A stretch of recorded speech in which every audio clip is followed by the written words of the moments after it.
All right. Thank you, brothers. With Easter coming up this Sunday, the following Sunday after that is Divine Mercy Sunday, it seemed like a good time to give a talk on the 7 corporal works of mercy and the 7 spiritual works of mercy. Now this is really funny. I'm going to digress for just a minute because the idea to give this talk came to me into my sleep. It happens once in a while. The Lord talks to me and He says, I want you to give a talk on corporal works of mercy and spiritual works of mercy. And I didn't realize why at the time until just recently. It was pointed out to me that the following Sunday is Divine Mercy Sunday. And He wanted somebody to talk about that. So I don't know why He picked me, but you got me. Anyway, the 7 corporal works of mercy are familiar to a lot of you, and a lot of you have been doing the corporal works of mercy, and they are because the reason they're more familiar to us than the spiritual works of mercy is because at least once a year we hear the sermon where somebody asked Jesus, when did we see you hungry or thirsty and feed you, and when did we see you naked or homeless and clothe you or shelter you, or when were you sick and in prison and we visited you? And Jesus said that whenever you did this to the least of my brethren, you did it for me. And those are the corporal works of mercy. So let's just go through them real quickly. The first 2 kind of go hand in hand. Feed the hungry and give drink to the thirsty. And there are a lot of ways that we can do that. We can make donations to a local food bank. We can help out at a local soup kitchen. And we can, right there at that back table, you see all that food over there? Everybody who brought food for St. Vincent de Paul was doing a corporal work of mercy today. Putting cash in the poor box for St. Vincent de Paul up in our narthex of our church. Or putting a bag of food in the barrel, the St. Vincent de Paul barrel in our narthex. Those are corporal works of mercy. Preparing a turkey and bringing it here for our annual Thanksgiving dinner when we feed the needy and the hungry in Lincoln. Another corporal work of mercy. As far as the thirsty is concerned, by using sound water management policies at home, we can help preserve water for everybody that needs it. So those are the first 2. The second 2 also go hand in hand. That's to clothe the naked and to shelter the homeless. And ways that we can do that, by going through our closets, picking out clothing that we no longer need, donating it to the St. Vincent de Paul thrift store or a similar kind of thrift store. But also we can do that by supporting policies that favor job creation and encourage job skills among the poor, help lift them out of poverty. And along those lines, how many of you here have ever been involved with Habitat for Humanity? Yeah, I see a few hands going up. Maybe you didn't, maybe you knew, maybe you didn't. That's a corporal work of mercy. Helping to build housing for those that don't have it. Teaching them how to get involved with the building project and giving them a sense of pride in building their own home. Very good. The next 2 kind of go together as well, and that's to visit the sick and to visit the imprisoned.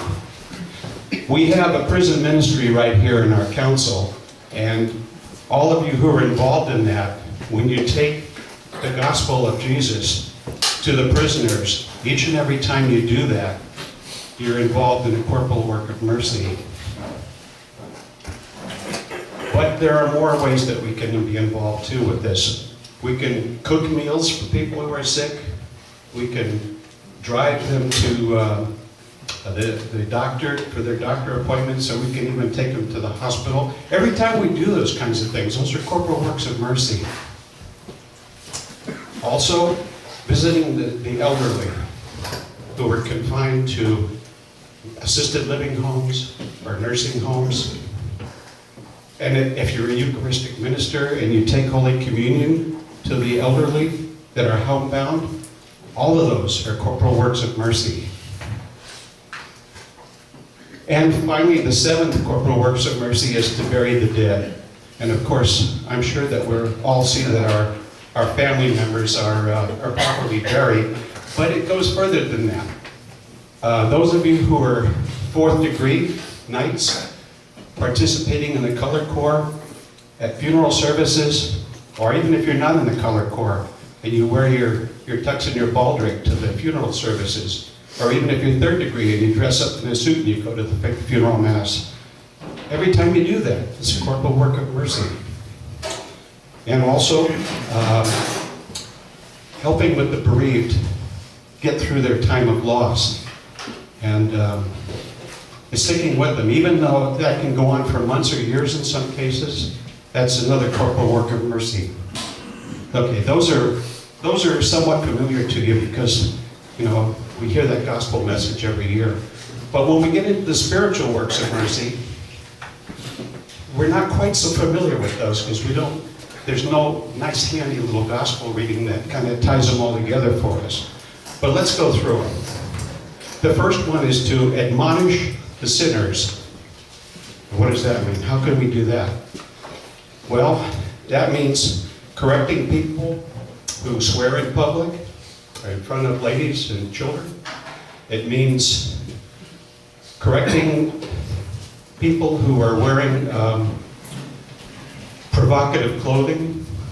It means objecting to people who are at sources of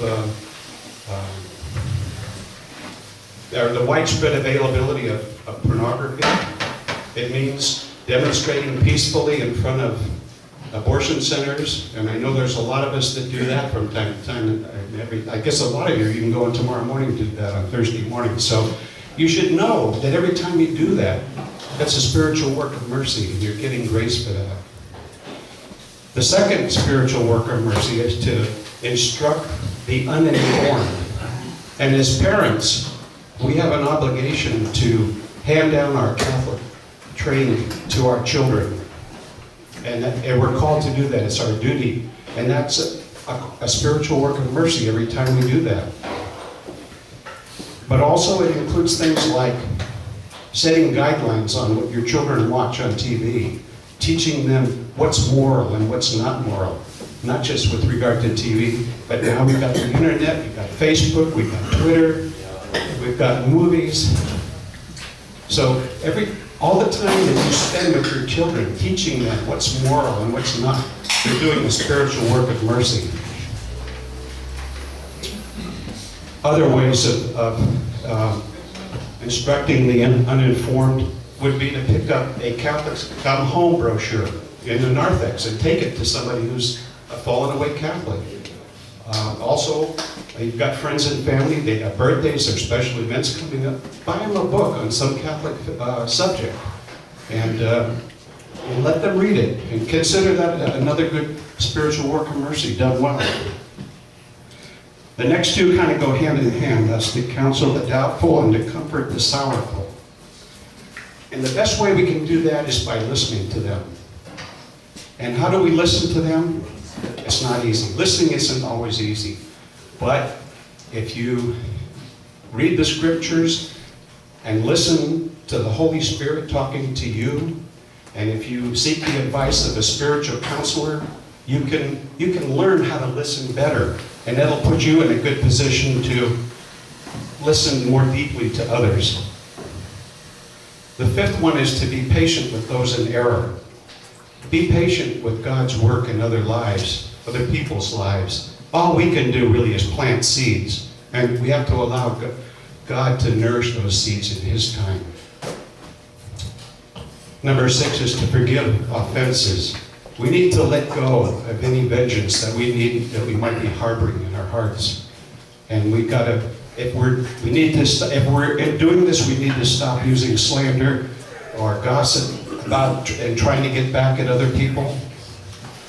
So then the last one is to pray for the living and the dead by bringing the needs of ourselves, our families, and the whole world, really, to the merciful heart of Jesus. And one of the best ways to do that is by praying the Chaplet of Divine Mercy at the 3 o'clock hour every day. Every time you do that, it's another spiritual work of mercy. So I'm just going to quickly summarize here. We can't do all of those things all of the time, but we can do some of those things some of the time. And a lot of times all we can do is plant seeds and allow God to nurture those seeds in His time. And we may not even see the benefits of the fruits of our work.